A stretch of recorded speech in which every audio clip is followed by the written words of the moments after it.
Muchos Toledos enteros y verdaderos hay en este Toledo pétreo, al que el río Tajo protege por 3 de sus costados en codicioso abrazo. Es su ciudad predilecta, su ciudad emblemática. Todos lo saben.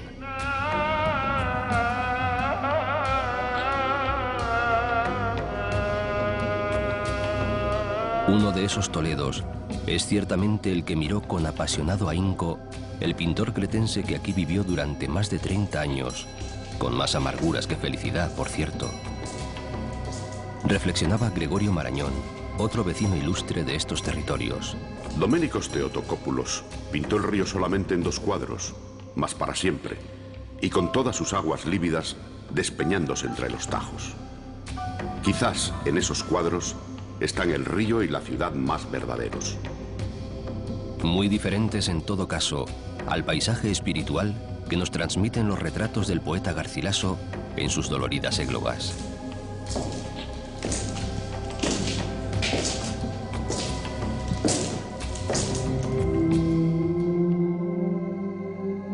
Aquel gran poeta guerrero, el que más tarde sería llamado Capitán del Tajo, herido entonces por la muerte de su amada Isabel, la portuguesa, sin duda hubo de fijarse más en la ciudad espectral y sombría, en la ciudad siempre mística, enraizada en su densa soledad, fuera del tiempo.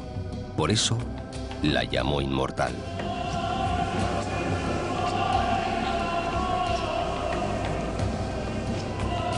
Toledo es la ciudad en la que todos los itinerarios son santos, pero siempre bajo la sombra levemente ominosa que viene de los olivares, como ya intuía Marañón.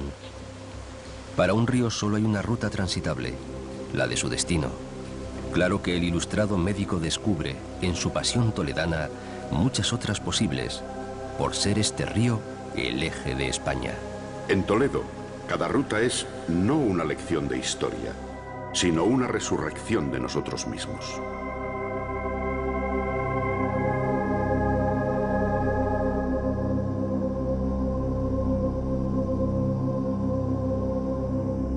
Y el río sería así una canción larga y secreta hasta el mar de Portugal.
¿Qué encontrarán después tus manos llenas de Toledo hacia ti precipitado?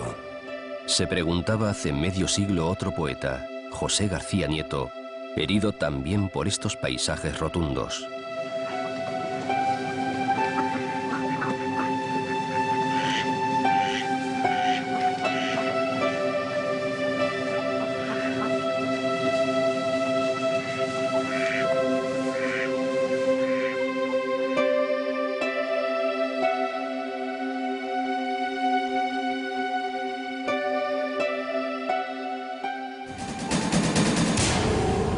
Apenas se ha despedido de la ciudad, cansado tal vez de morder tanta roca, el Tajo se apacigua y adormece, como una raya que dividiese la civilización de la nada.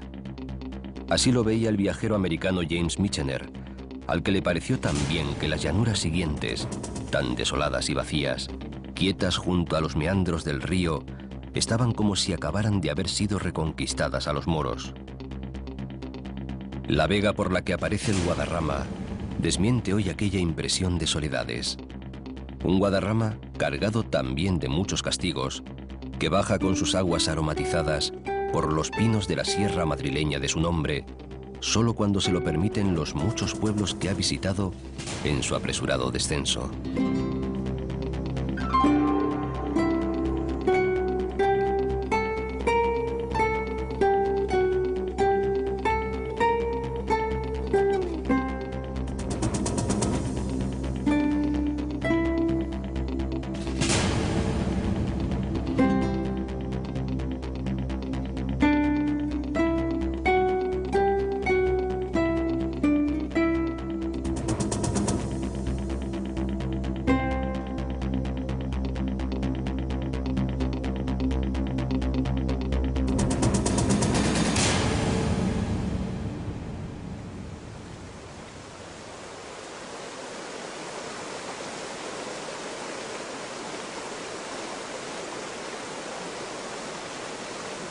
Por otra parte, visto con atención, el paisaje es aquí muy intenso.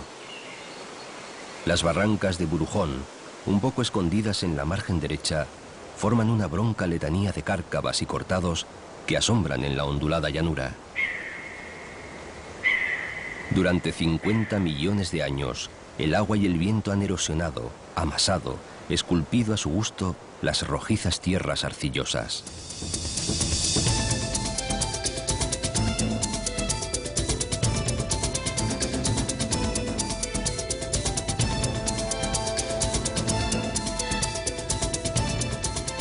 Tierras sedientas que se inclinan y se despeñan sobre el cauce del río represado, que caen en el gran remanso azul de Castrejón, el primer embalse de la nueva etapa. Saltan y parpadean sobre las aguas, según a qué horas, insólitos colores y hasta siluetas atrevidas y raras formas que nacen del poderoso farallón y de los ásperos barrancos. Buen hogar para tantas aves conocidas que encuentran mucha comida en el entorno.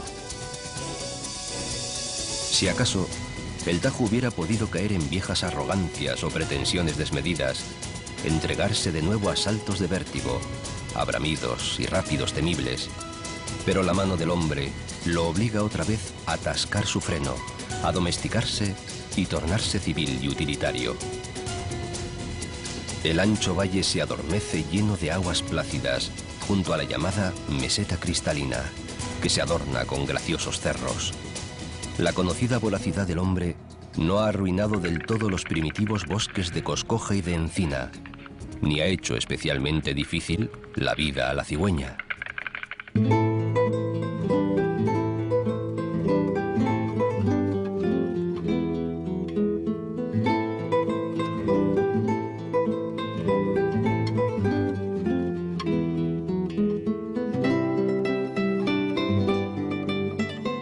Fiel a su carácter asustadizo y a los tintes literarios que ha adquirido en Toledo, refresca el Tajo, aunque a la debida distancia, la muy noble Puebla de Montalbán. Por haber sido propiedad de los caballeros templarios, monjes y guerreros, le quedan a la Puebla muchos tesoros antiguos, algunos arremolinados en su preciosa Plaza Mayor.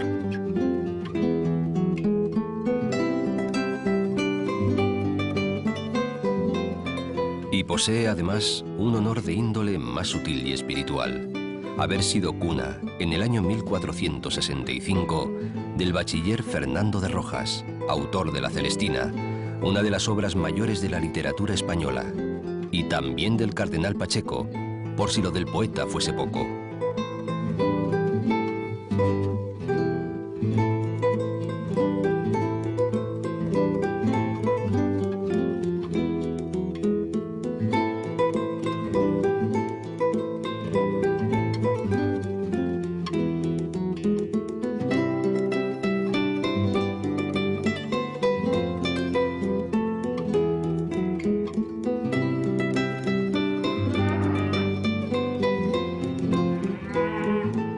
con temor tal vez a hundirse en los montes de Toledo, territorio granítico y bravo, muy rico en pobladuras gratas y en parajes admirables, el río se entretiene en sus meandros, regando huertos, llenando embalses.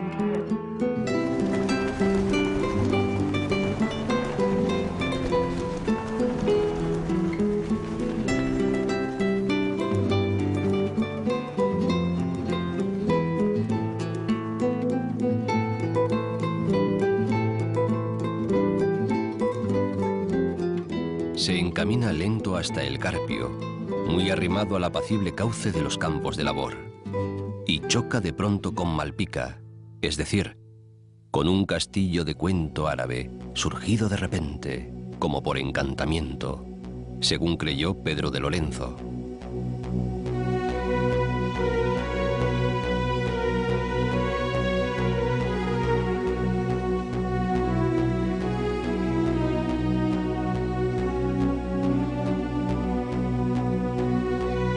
Fue toda esta zona fronteriza de defensa ante el Islam y estuvo erizada de castillos, muchas veces, sobre el curso de los ríos.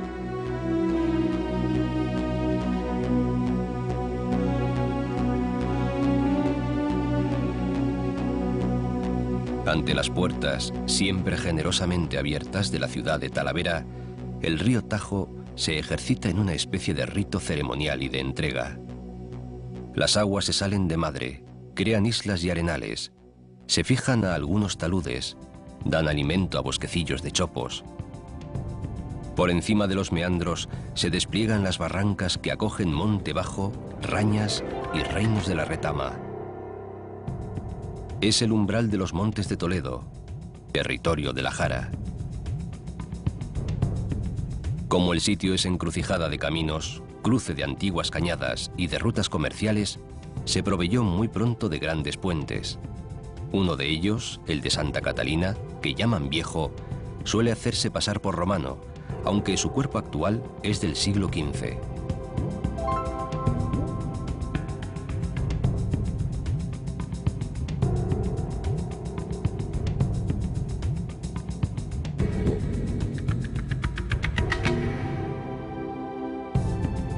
La ciudad de Talavera es nueva, amplia y moderna, pero también muy antigua, cosa que parece querer ocultar. Muchos siglos y algunas guerras, sobre todo las de Reconquista, las napoleónicas y las carlistas, con la frecuente ayuda de las grandes avenidas del río, acabaron aplastando el Alcázar Moro, los 3 recintos amurallados y otros edificios de empaque. Quedan, no obstante, algunos vestigios para que el curioso pueda hacerse idea de cómo fue esta ciudad llana, cuyas defensas la hicieron famosa. Ha sido apodada de la Reina porque el monarca de Castilla y de León, Alfonso XI, se la regaló, mediado el siglo XIV, a su esposa María de Portugal, la soberana de Talavera. O tal vez porque se atribuyó su señorío a su famosa y regular amante, doña Leonor de Guzmán, a la que la celosa portuguesa acabó mandando matar más tarde en el propio castillo talaverano.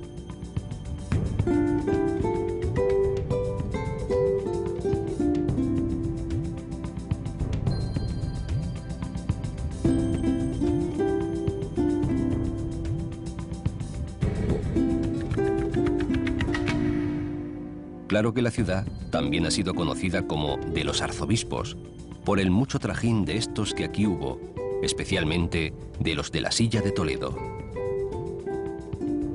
Talavera ha sido relativamente rica e industriosa y ha sabido siempre adaptarse a los cambios de los tiempos. Centro de manipulación de la lana de las ovejas merinas, luego de la seda, con lo que se llenaron de morera sus alrededores y se levantó una real fábrica para tejer damascos y otras telas lujosas. Más tarde aposento de alfares, que se nutrían de las arcillas y tierras ferruginosas de los alrededores, que cocían con carbón de los montes de Toledo. Sus cerámicas azul cobalto, cuya presencia estuvo eclipsada durante 200 años, siguen siendo tan apreciadas hoy como en el siglo XVI, en pleno Renacimiento.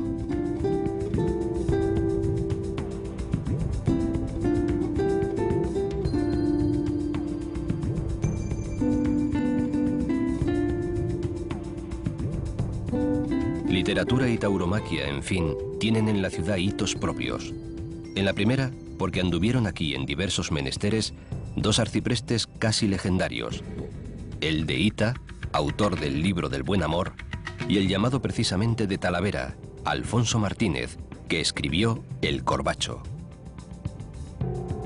Pero además, de Talavera fue al parecer alcalde mayor, aunque por poco tiempo, el bachiller don Fernando de Rojas, el urdidor genial de la tragicomedia de Calixto y Melibea, natural de la Puebla de Montalbán, que ya visitó el río.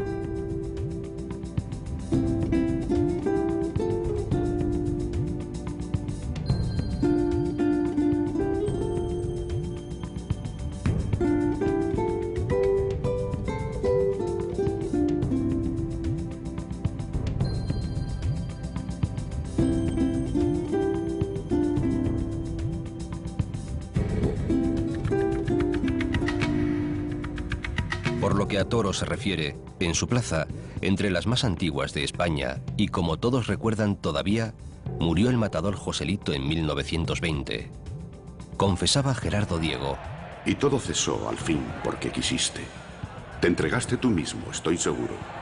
Bien lo decía en tu sonrisa triste, tu desdén hecho flor, tu desdén puro.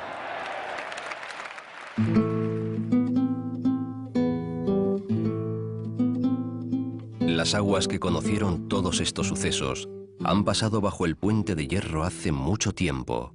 Ya no están aquí. Mas el río sí está. Siempre está. Amansado su cauce, porque enseguida va a detenerlo un nuevo embalse, el de Azután, sirve de ocasional espejo a pueblos que parecen retoños de Talavera o lucen enigmáticos orígenes. Alberche, Calera y Chozas, Las Herencias. Todos aprovechan más o menos las aguas y se entregan a cultivos de ocasión, es decir, de inmediato provecho y según pinte la demanda, hasta no hace mucho con la ayuda de norias y acequias. Entre la presa del embalse y su cola oficial, median 3 docenas de kilómetros, en ocasiones bien aprovechados por el verdor.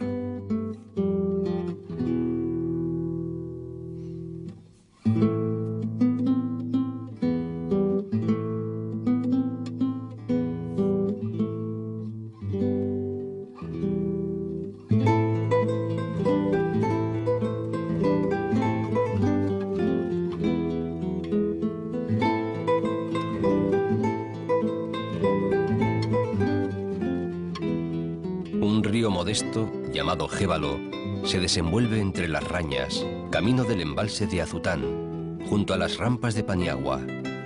La vegetación es refugio de jabalíes, corzos y venados. En algunos lugares, esa vegetación de carácter mediterráneo se torna doméstica y productiva, es decir, aparecen rodales de pinos, castaños y olivos. En la otra margen del río, donde dicen Jara Baja, no mejoran el carácter y el provecho de las tierras. Son también broncas, abrasadas, pedregosas, agrestes de espinas, mordidas de soledad.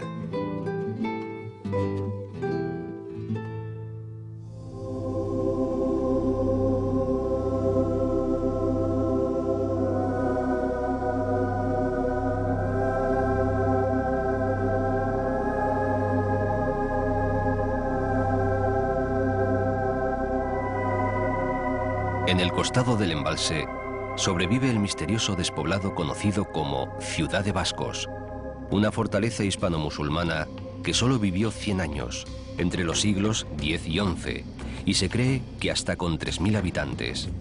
Su nombre, su existencia y su desaparición continúan siendo un misterio.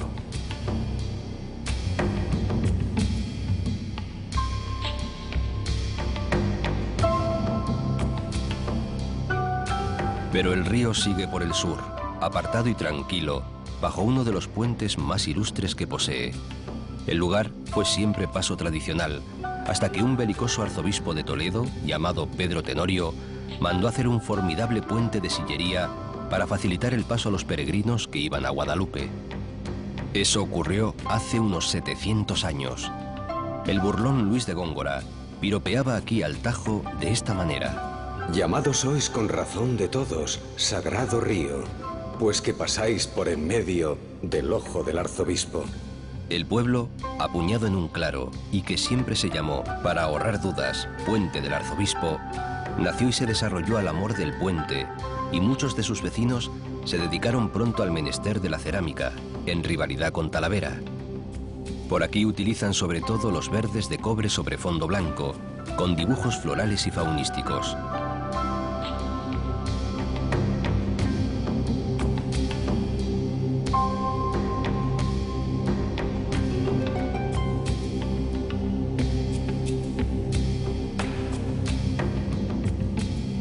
Es la elegante Puebla de Oropesa un largo mirador sobre el vasto campo Arañuelo, al borde de Extremadura, a la que el río renuncia a aproximarse, aunque apenas dista una docena de kilómetros al norte.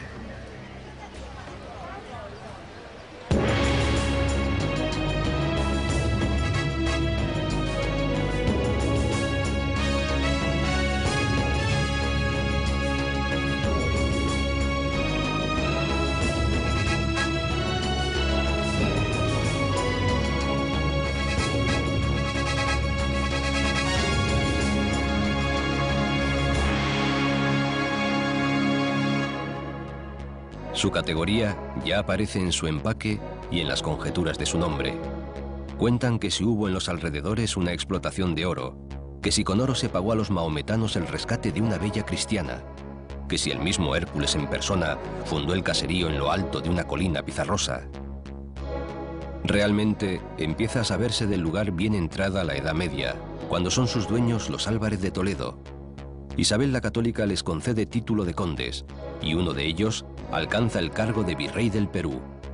De entonces son sus mejores recuerdos, dos castillos, o castillo y palacio unidos. Una parte, la del Palacio Condal, fue convertida hace 70 años en parador de turismo.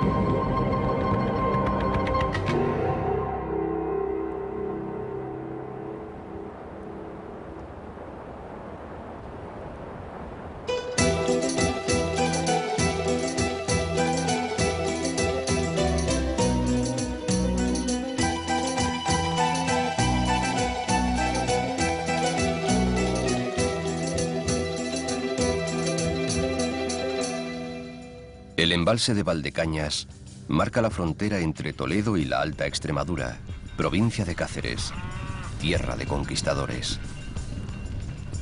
Definía Luis Chamizo: porque semos asinas, semos pardos del color de la tierra, los nietos de los machos que otros días triunfaron en América. Al norte, el campo Arañuelo, donde guerrearon órdenes militares y luego señores de tierra. Por el sur, las comarcas de los Ibores y Villuercas, que son serranías montaraces, escasas de gente y bien pobladas de animales y maravillas naturales. El Gordo es una humilde y hasta hace poco desdeñada Puebla, orgullosa de dar amparo a tantas cigüeñas blancas como personas, si no a más. Se han convertido en atractivo turístico, aunque sus nidos, que pueden alcanzar los 1000 kilos de peso, a veces hunden los tejados bajo los que se refugian sus generosos protectores.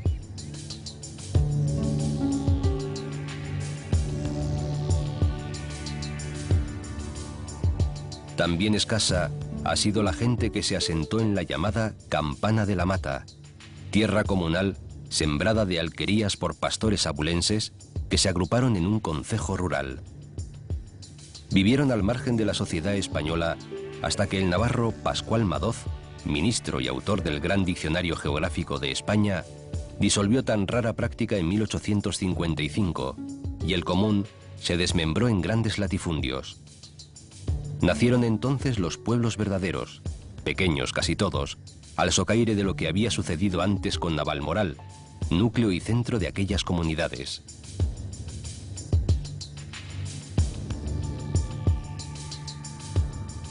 Los demás pueblos han ido viviendo propias vidas.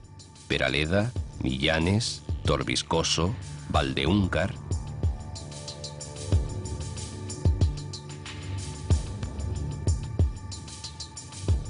Y en fin, Bohonalde y Bor, donde se recuperaron algunos restos romanos, la espléndida columnata, antes de que el pantano cubriese la tumba milenaria de Augustóbriga, o sea, de Talavera la Vieja.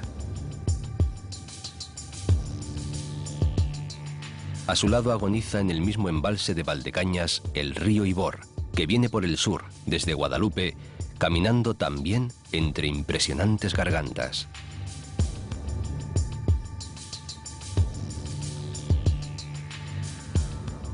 Enseguida contiene el río sus energías ante un nuevo embalse, el de Almaraz. El pueblo, además de darle nombre, es famoso porque dicen que aquí se juntaron los moros Muza y Tarik después de haber conquistado Toledo en el comienzo de sus aventuras. Fue también escenario de comitivas reales y bélicas, y se sabe que sufrió mucho hace 200 años con los franceses.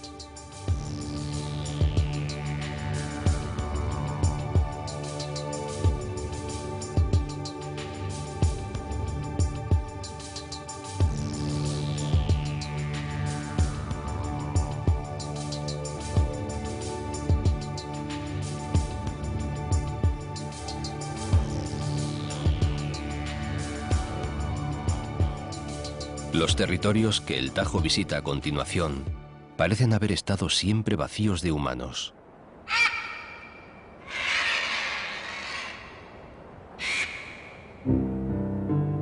No es cierto, pues en algunas cuevas se han encontrado pinturas realizadas en las rocas 2000 años antes de Cristo.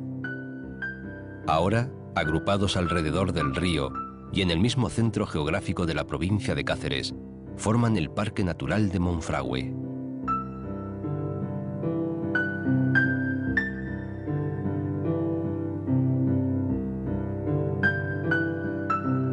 En Monfragüe, el espacio peninsular quizá más rico en flora y fauna mediterráneas, junto a extensas laderas cubiertas por bosque y monte impenetrable, se yerguen roquedos, pastizales arbolados, dehesas y zonas húmedas de arroyos, charcas y embalses.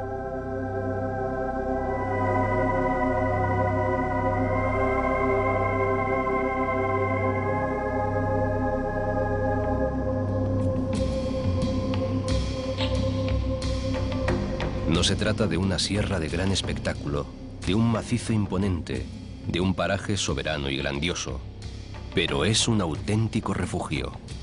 De ahí su fama en toda Europa y su atractivo. Linces y águilas imperiales, buitres y cigüeñas negras, gatos monteses y jinetas, animales todos ellos en peligro de extinción, sobrevuelan las ruinas del viejo castillo árabe o cazan y se alimentan en el denso bosque de alcornoques, madroños, jaras, arces, lentiscos. Los caballeros de Monte Gaudio, habitantes posteriores de la fortaleza, trajeron de Jerusalén la imagen de una Virgen negra, supuestamente esculpida por San Lucas, que todavía se venera en la ermita aledaña.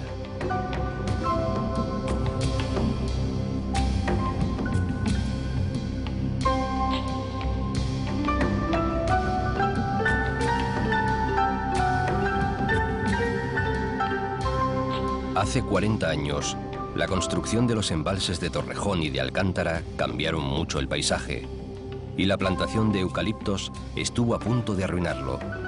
Pero en 1979, la declaración de Parque Natural ha permitido la supervivencia de muchas especies. Solo entre los vertebrados, casi 300.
30 o 40 kilómetros al norte, desgrana sus apacibles días un racimo de pueblos suaves, acogedores y de clima perfecto. Es la comarca de la Vera, bajo las lujosas laderas meridionales de Gredos, mirando las vegas y los tajos del sur por los que se desplaza el río.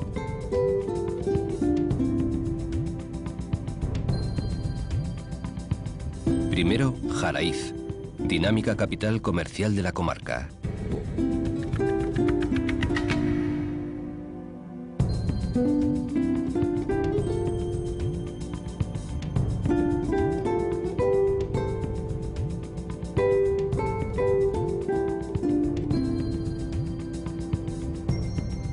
Más allá, Garganta la Olla, fundación de pastores y hoy pintoresco banquete de visitantes.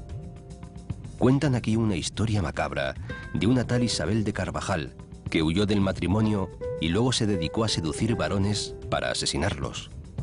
Lope de Vega y otros poetas escribieron versos sobre ella, y la gente parece que se tranquiliza cuando le narran que la Santa Inquisición mandó ahorcar en Plasencia a la pecadora. Allá en Garganta la Olla, a la vera de Plasencia, salteóme una serrana blanca y rubia, ojimorena. Si no es seguro que existiera esa mujer, si fueron reales las rabizas que se alojaban en la hoy llamada Casa de las Muñecas, prostíbulo que mandó poblar el propio Carlos V para que se desfogaran los soldados que lo guardaban en Yuste. La reina, sin embargo, impuso a las alegres mozas una condición para diferenciarlas de las damas de bien: llevar el pico de las enaguas pardo. De ahí la frase, ir de picos pardos.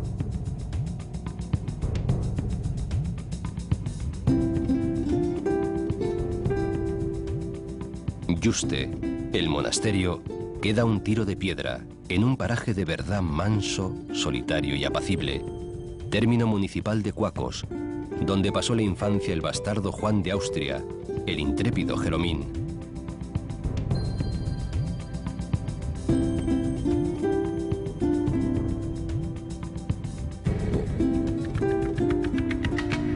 Fue elegido el cenobio Jerónimo, quizás a causa de esa afectiva cercanía, por el emperador Carlos para pasar allí los últimos años de su vida. Resultaron ser dos, aunque rodeado de no pocos placeres, buena cofradía de cortesanos y entretenido por visitas de muchos otros.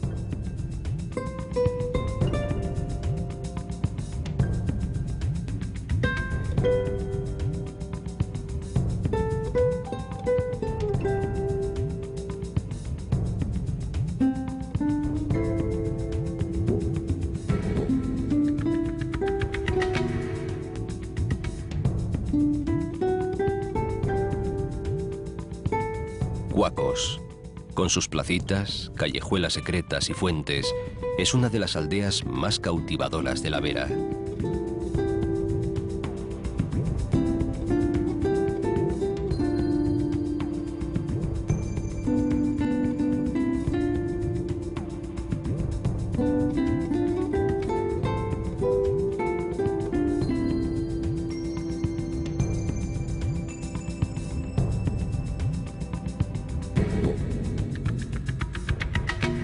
La memoria de aquel emperador, que fue uno de los hombres más poderosos y ricos del mundo, se alarga también a Jarandilla, villa de frescor y prados verdes, según su etimología árabe.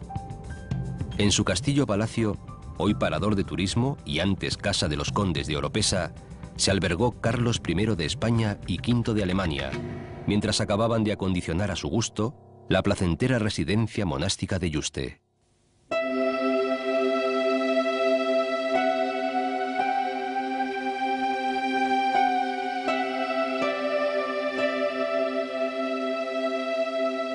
Plasencia, en el extremo occidental de estos valles y sierras, junto al río Jerte, tiene otro carácter.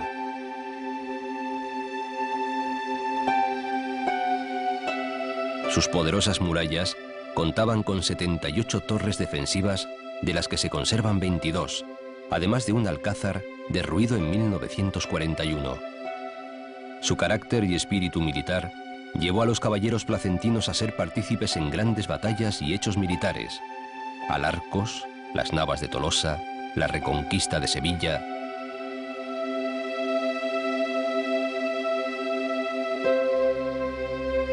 Pero la ciudad fue también lugar de estudio y cultura, llegando a albergar hasta 3 universidades.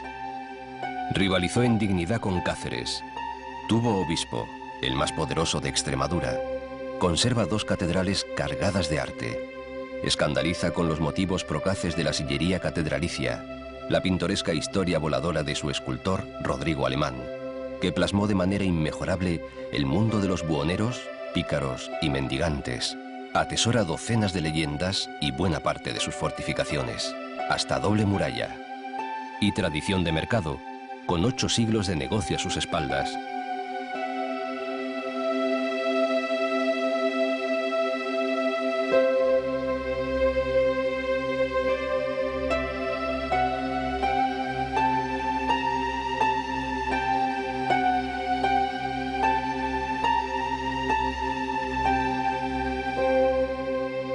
Un envidiable empaque corporal y legendario de ciudad sólida, bella y religiosa, entre las primeras de las muchas que hay en Extremadura.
Más lejos, a medio camino entre Plasencia y la Raya de Portugal, reposa otra ciudad episcopal y levítica.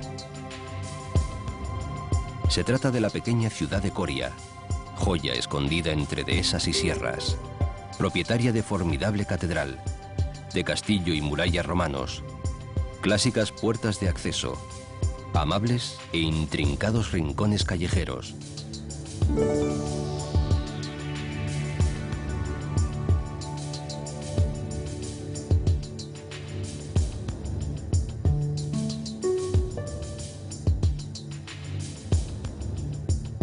Una espléndida plaza mayor y un puente sin río. El Alagón sufrió rara deriva hace 3 siglos.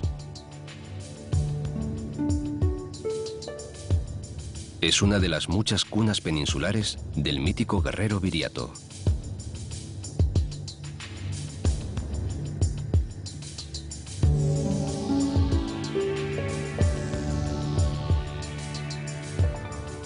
Y si se pregunta a los más viejos del lugar, les dirán al oído que, de verdad de la buena, aquí está enterrada su espada.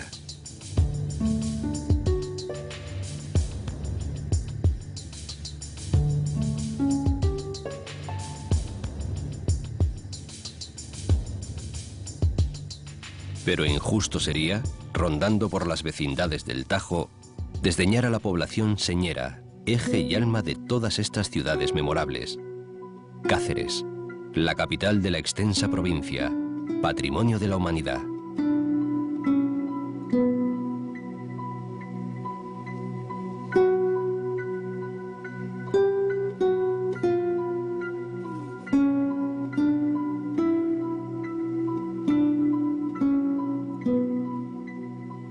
Queda apenas a 2 docenas de kilómetros del río, a mediodía, aupada sobre un barranco, desbordante de palacios, iglesias, murallas romanas, torres moras, plazas insólitas. La defienden castillos lejanos y la buscan todos los caminos.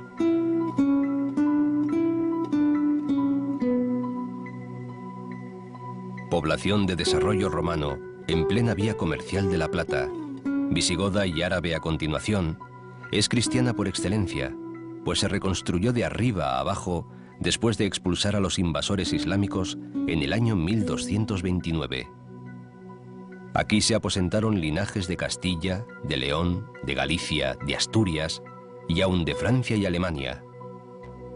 Asociados como fratres de Cáceres, origen de la Orden de Santiago, por cierto, se apiñaron en casas fuertes y se dotaron de grandes iglesias.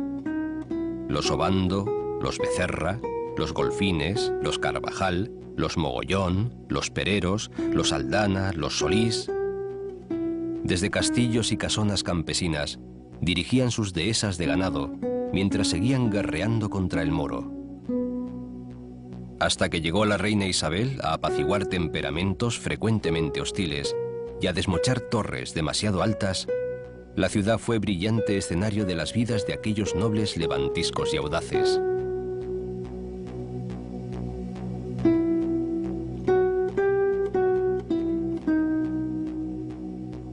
De aquel tiempo perduran muy bien cuidadas las más sólidas huellas, en piedra dorada, de su orgullosa y arriscada existencia.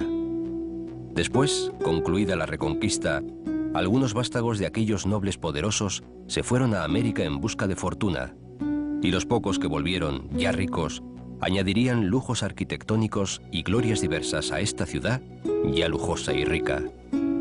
Tanto que fue desbordando su casco histórico por todas partes. Por eso conviven hoy aljibe y torre árabes con templos románicos y palacios renacentistas. A veces todo abrazado a sí mismo, reunido en prodigiosa coherencia de siglos.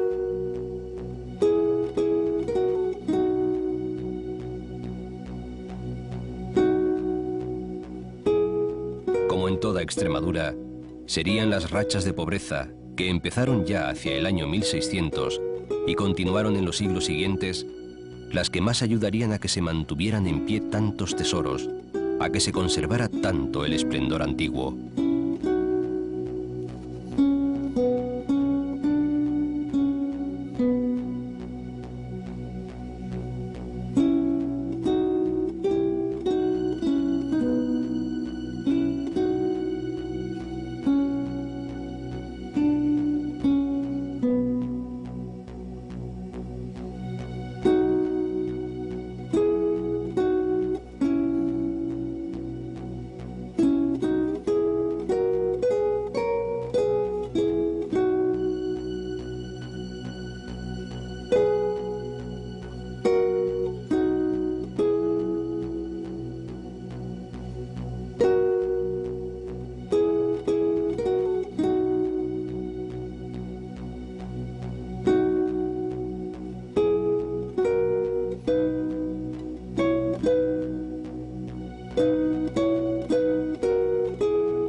Cáceres es hoy en realidad dos ciudades, muy distintas la una de la otra.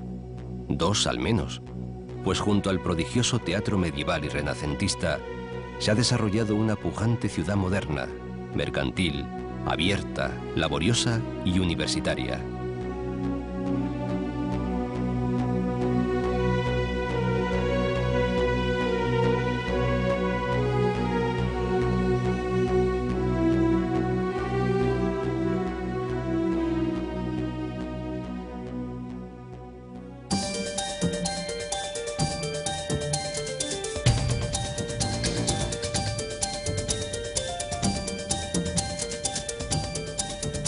El río que nos lleva ahora por el corazón de Extremadura sigue su paso invencible.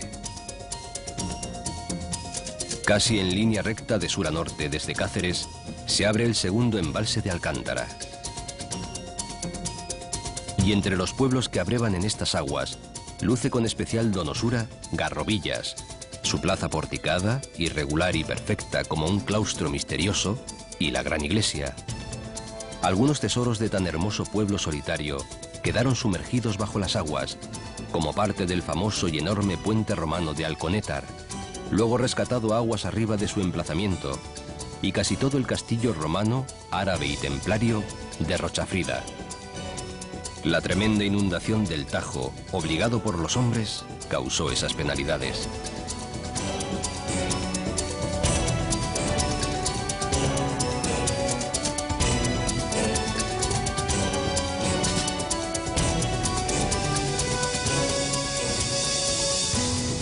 Se salvó el último puente, el de Alcántara, el Puente Puente.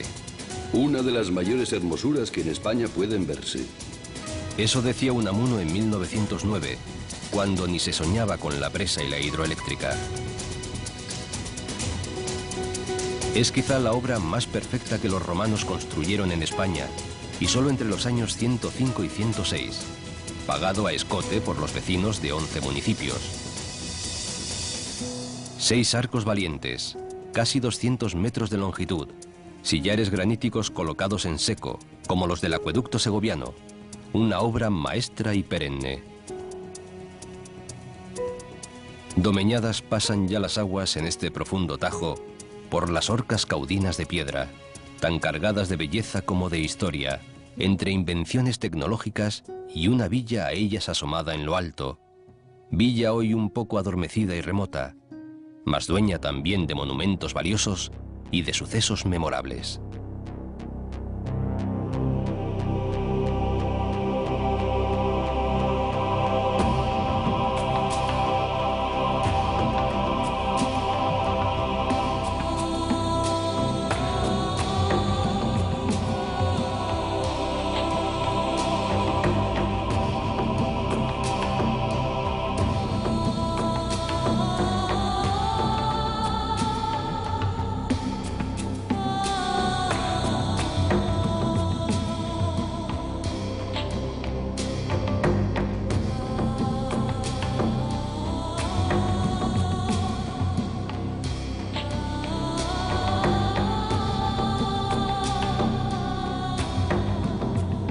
Y todavía el río mantiene su larga canción controlada y sin fin, de tan distintos versos y tan variados compases, ahora marcando frontera entre España y Portugal, durante todavía medio centenar de kilómetros, hasta el embalse rayano de Cedillo. Por la vacía Sierra de Santiago, camina más solitario que nunca, abrumado quizás por el peso de tantas historias, de tantas leyendas vividas. Claro que eso viene a ser un buen río, el eje, el espinazo de la historia y de las leyendas de los hombres.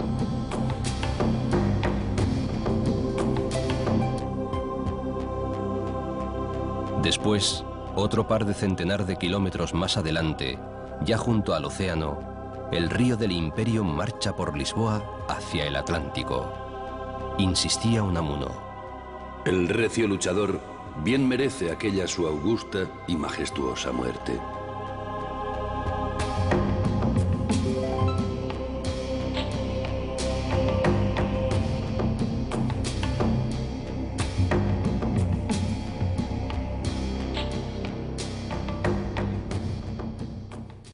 Yo voy soñando caminos de la tarde,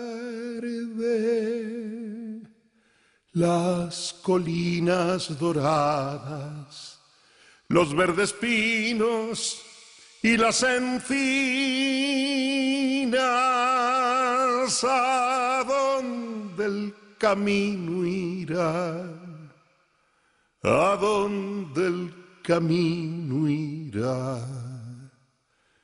Yo voy cantando viajero a lo largo del sendero, la tarde cayendo está, la tarde cayendo está.